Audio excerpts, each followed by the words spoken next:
Beth, welcome to Live Your Life with Purpose podcast. We've known each other for quite some time. We haven't talked in a little while, but we first met through the Alzheimer's Association, and I'm extremely grateful for that connection and all that you do, really for lots of different people. So it's really why I wanted to have you on, and I truly appreciate all the work that you do for others. Oh, my pleasure. And Scott, I can remember actually where we met with the Alzheimer's Association. I think it was at the Mexican restaurant that's no longer there in Springfield at some kickoff with Christine Chappell. Yep. And you and your sister Kelly, right? Mm-hmm. And you were just starting to learn about what the Alzheimer's Association was about. I'm assuming that your mother was probably there because where you were, Kay was, right? Yeah, 100%. Yeah, yeah. Yeah, And it was, and you say that really brings back a lot of just kind of smiles because, yeah, we spent a lot of time together. absolutely you did. And you did so much for the Alzheimer's Association as soon as you got involved. And I remember seeing your mom where I was working then at Keystone Commons. It's something that we did in our pub. Your mother was there. You and I, and maybe, I don't think Kathy, you were married yet, but we all did something in Ludlow where it was pouring and we had a tent up, and I don't even remember what we were doing, but I it think was, that wasn't it at like the Ludlow days, and we were, yeah, we had a tent, and in it that poured. year that it poured, we were just doing advocacy, kind of awareness type of thing. Yeah. Right. And again, your mom was there. So I remember with a lot of tenderness, the relationship with you and your mother as she was going through her journey with Alzheimer's. And it was not only your journey and your sister's journey, but it was everybody's journey because we were with Kay. She had a lovely smile, and where there was Scott, there was Kay. Yeah, it really, You know, and I never really it was kind of amazing when I first kind of started taking care of her, and it was an experience of, she enjoyed just always doing little things, and so it just was this natural evolution for us to spend the weekends just doing little errands. And she just loved kind of being out in the car, having the sun, listening to music. And so I tried to bring her everywhere. But Beth, as you know, like, that presents a whole lot of different situations and circumstances that I put myself through, because mom would have conversations with everyone and I would have to explain things and kind of talk about things. So it was really, it required a lot. well, just think about all the people that you talked to that didn't know about dementia. Mhm. And the more you talked to them about what was going on, the more you educated them. So you really, and you at the same time was giving your mother a gift of having her do what she wanted to do, giving yourself a gift of being able to spend the time with your mother. So on so many different fronts there, it was really, and as tough as I'm sure it was or got to be for you as your mother progressed, a gift that not many people can say they've done that. So It was a gift, and that yes, was so and I'll never forget. was And I want to get onto all of the wonderful things that you've done, but I wanted to highlight one thing that before we talked about that, if it had really a profound effect on me. You've been such a pioneer for Alzheimer's in Western Mass, in this area, and such a vocal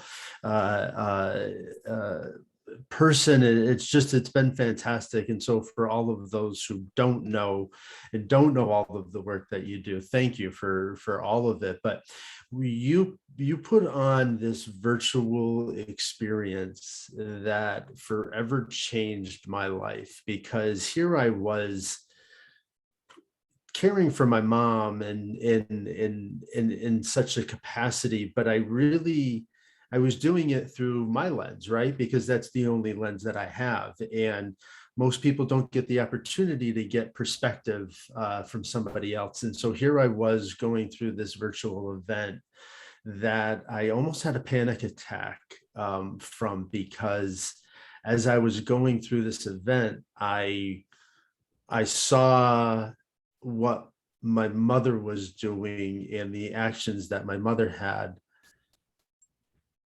And it was a crazy thing to experience. And so thank you for all of the work that you do with all of that, because to be able to get that experience, even from somebody who was caring for somebody, really to then understand what they were going through, really had a mind shift for me of just even the care that I was giving for my mom. Thank you. That kind of started the whole dementia-friendly experience, right? Which is kind of tattooed on my head right now, it seems, because that's how everybody knows me. We've been able to give people that experience of what we think what dementia is like, because how do we really know? Because we don't. But our best guess is that with that exercise of kind of dulling people's senses a little bit, where you couldn't hear well, you couldn't see well, you couldn't walk well, you couldn't comprehend well, to be able to do things and realize that people felt helpless, hopeless, anxious. You weren't the first person that may have thought they had a panic attack, and it was probably a 7-minute exercise, and it felt like hours for people. Feeling depressed afterwards, feeling, I think the thing that people most said is the kind of helplessness that they felt.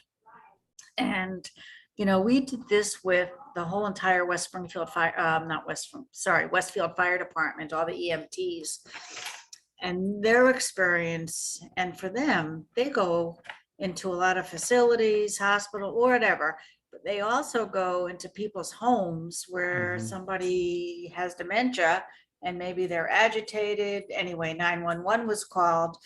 And if they didn't have this experience to understand what dementia was about, they'd be saying to people, so ma'am, can you tell us your name? Can you tell us your age? Can you tell us this?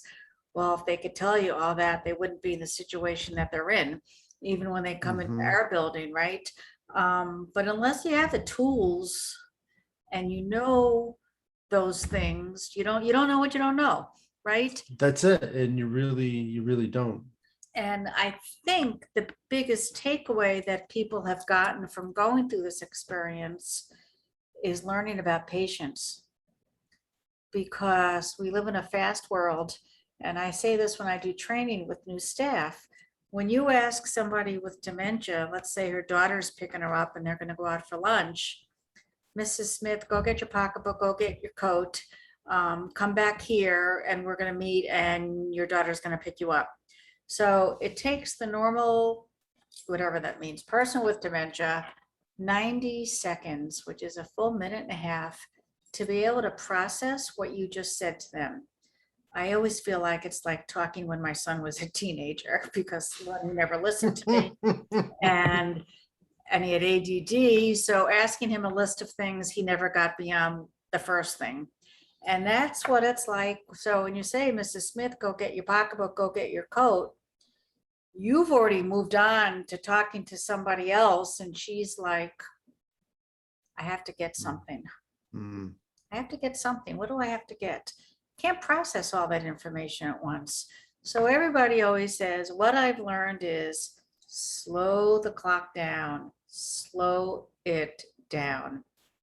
And that's That was such a hard thing for me to learn, especially taking care of mom, because especially like going to the store, it was like, I wanted to go to the store, do a couple of things and then go. And it was just like, oh my gosh. It's And a so, full experience, right? What you can do in 10 minutes to run to the store and get some bananas and yogurt and water. With your mom, she's stopping to talk to people. She's looking at things. She's and there's a whole different level of caring for an adult, with that who's in that capacity. Just even, like even dealing with kids and stuff like that. You can hurry them along a little bit and things of that nature. And, I saw strength in my mom that I never saw before. If she didn't want to do something and, she was not doing it. And so, yeah. And when you're at the grocery store with a kid and a kid is having a temper tantrum because he can't fill the cart with chocolate bars or whatever, people know that. People yeah, see that they all the can relate time, to that. and they all laugh and say, been there, done that. I remember when my kid did that, I was so damn embarrassed when he was lying on the floor of the grocery store screaming, I want my chocolate, whatever. But when you're doing that with an adult and people don't understand it, you kind of feel weird about it. It's And yeah, it was probably embarrassing and maybe shameful. And also for your mother, for you and your mother. yeah, yeah, for her too, because the one thing, even as we went through that journey, even though like halfway through I have a video where she was unable to say my name, and that was kind of 3 years into that 6-year journey. And so while she wasn't able to communicate,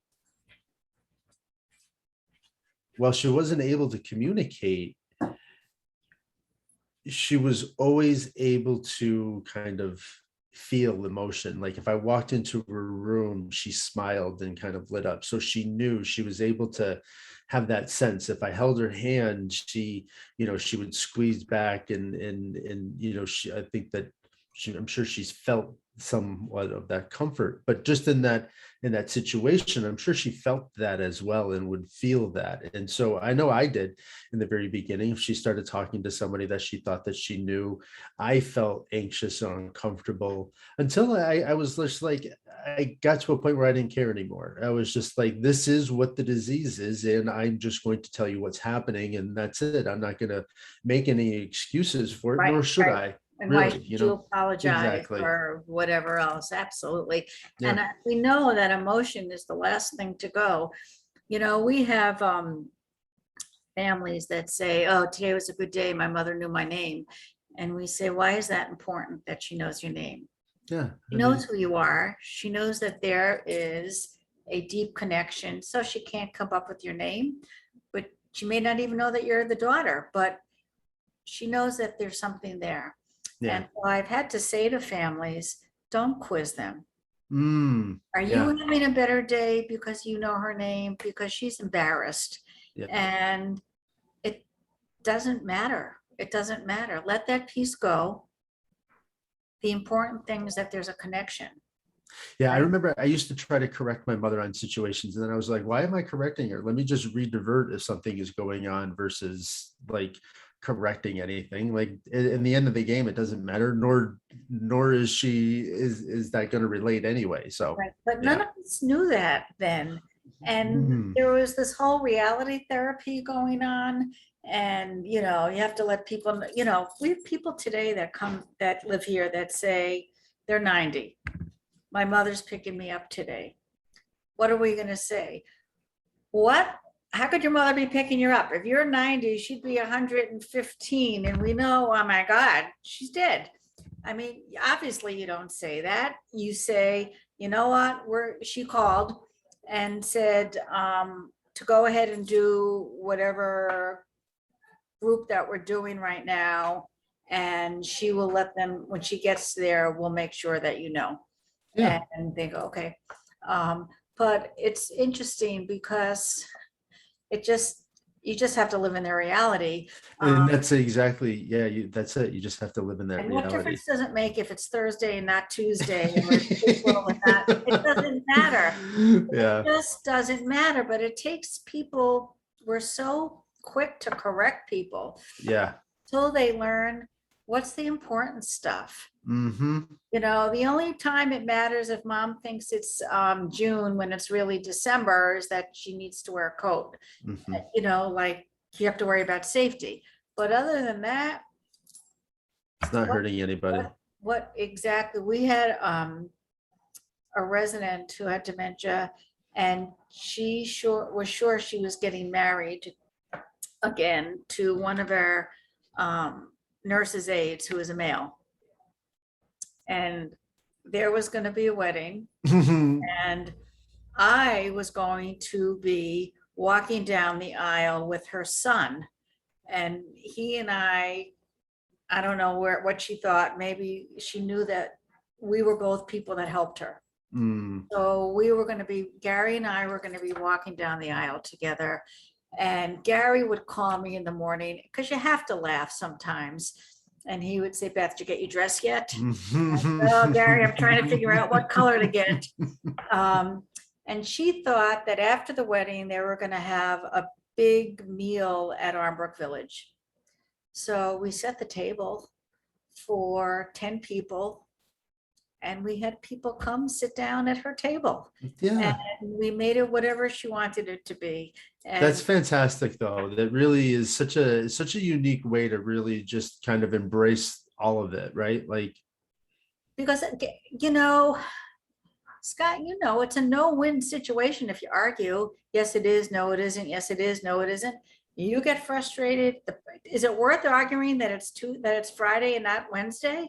no. Where you get frustrated, the person with dementia gets frustrated, you're both ready to kill each other because you have a different idea of what day it is. Well, yeah, and then everyone involved gets more and more agitated. It's more and more difficult, you know, and the more that I kept my mom, you know, comfortable and happy, then the easier everything was. You know, if she got agitated about something, then, you know, it was just not going to be a good situation. And so, yeah.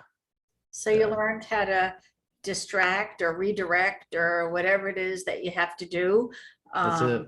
Come up with a story. Remember when Dad and I did this? Remember Tom Jones. that. It was all I had to do was put some Tom Jones on, and man, Not unusual. Yeah. That was good.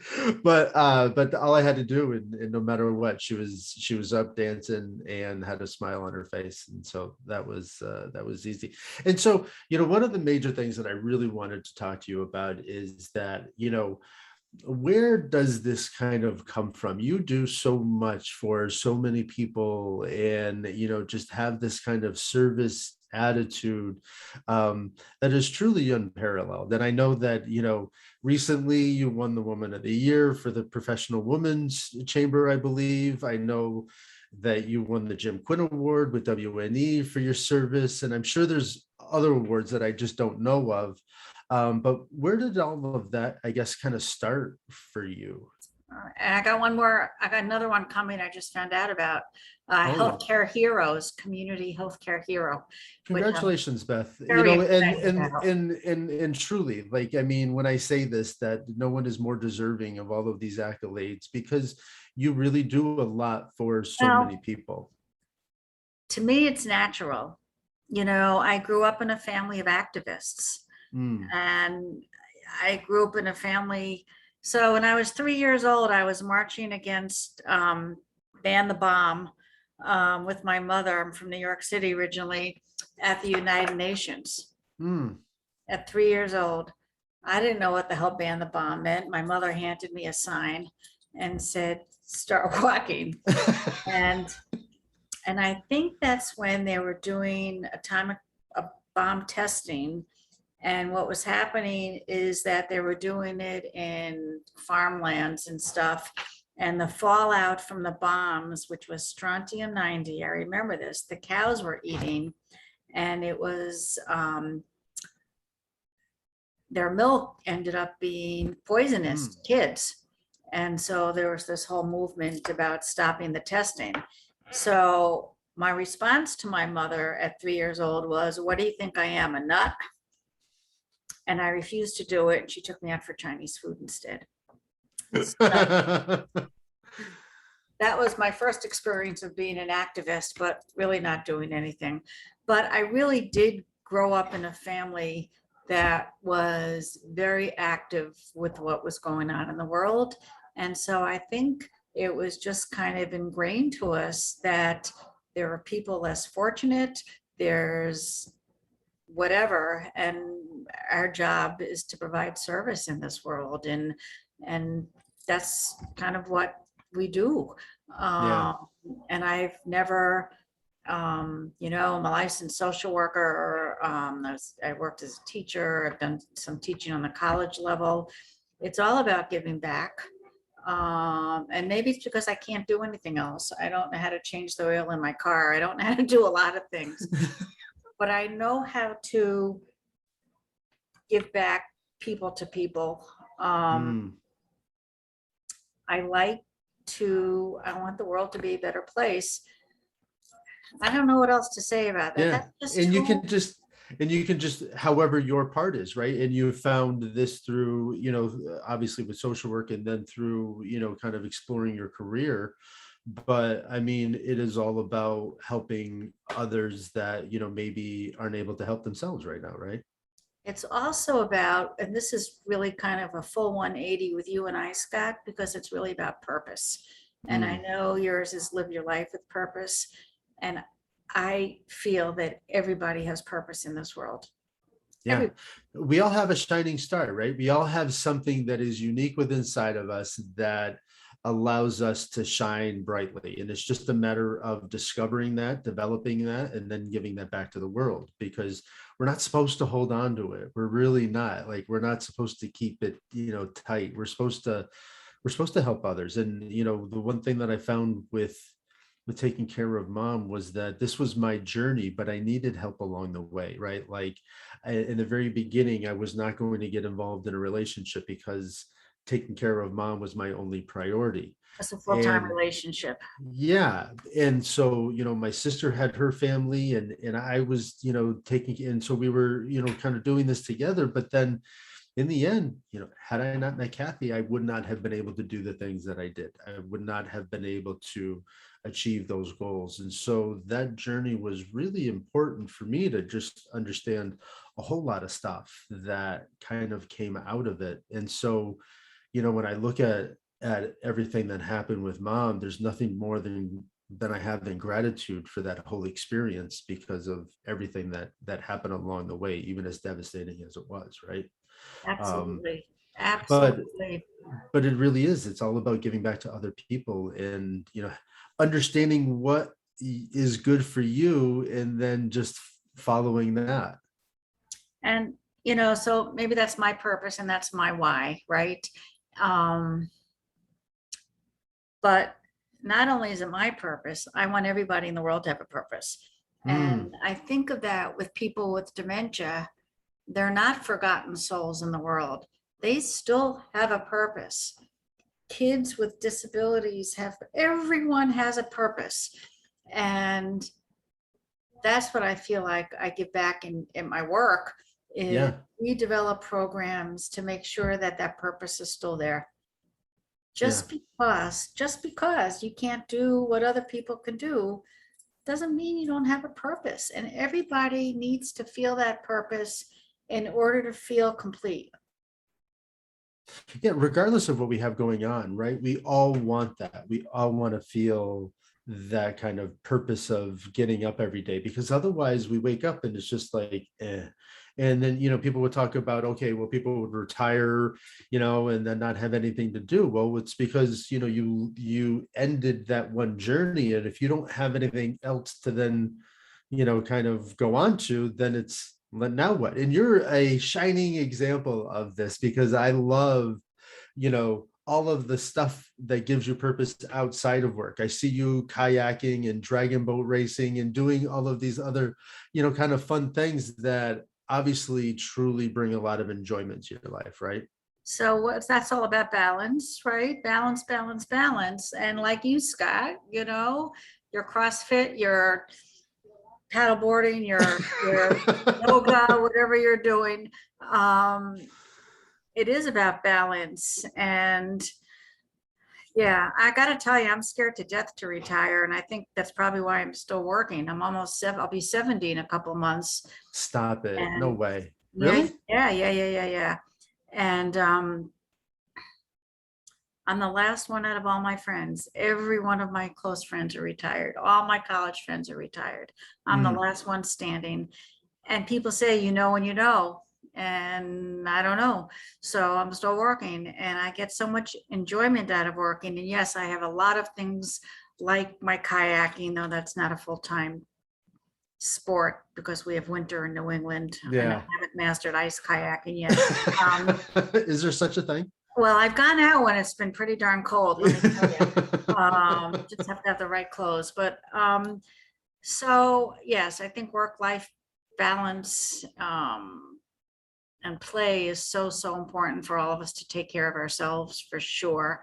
Um, and you know, those are the things that keep me going, I guess. Yeah, yeah. But what I do, nothing gives me greater joy than to either, I guess, make the world a better place. Mm, And however that is, and maybe it's teaching somebody something, maybe I'm learning something from somebody. You know, one of the things we started to do here, it's kind of a fun thing. I purchased an old trunk and I filled it by going to tag sales and all sorts of stuff and things that we all had in our homes with things that all of our parents or grandparents would know, whether it was an orange juice squeezer or rug beater, Sandy White shoe polish, Nancy Drew books, just stuff. hmm. And we do a thing of what's in the trunk. And I do this with our folks with dementia. And I take out an item and say, well, what is this? And oh my God, that is whatever it is. And I remember my mother making fresh orange juice every day using that type of squeezer. And I remember this and I remember that. And, you know, maybe we're watching some old Jack Benny comedy shows, whatever it is, Hmm. magazines from the 1930s. We started talking about their first cars and boyfriends in cars. And it is amazing that the conversation it brings up to people and how much fun. You know, remember when the Iceman used to come and deliver ice before there were refrigerators? Remember this, remember that. And people just, because we're all just a collection of our memories or Hmm. our experiences, right? And it's just such a fun activity to do with them. And That's wonderful.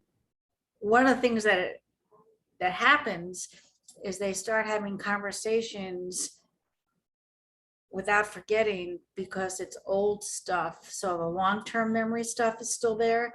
So it ends up being a flowing conversation Hmm. and it makes them feel, huh, I'm kind of normal. I'm kind of whatever. I This have is that. great. I can relate to this. Oh my God, we have so much fun doing it. It's So, such an amazing, and it's such an ability to just be able to connect with people. And I think that that's fantastic because that's really what it is, right? Like you just want to, everyone can still connect regardless of the communication that we're able to have. on some level, there's always a way to connect. I mean, it could just be holding hands, you eating an ice cream sundae together, Yeah. whatever it is. Um, but I think that's when you have to stop and think sometimes and just slow the world down and and teach people how to make those connections happen.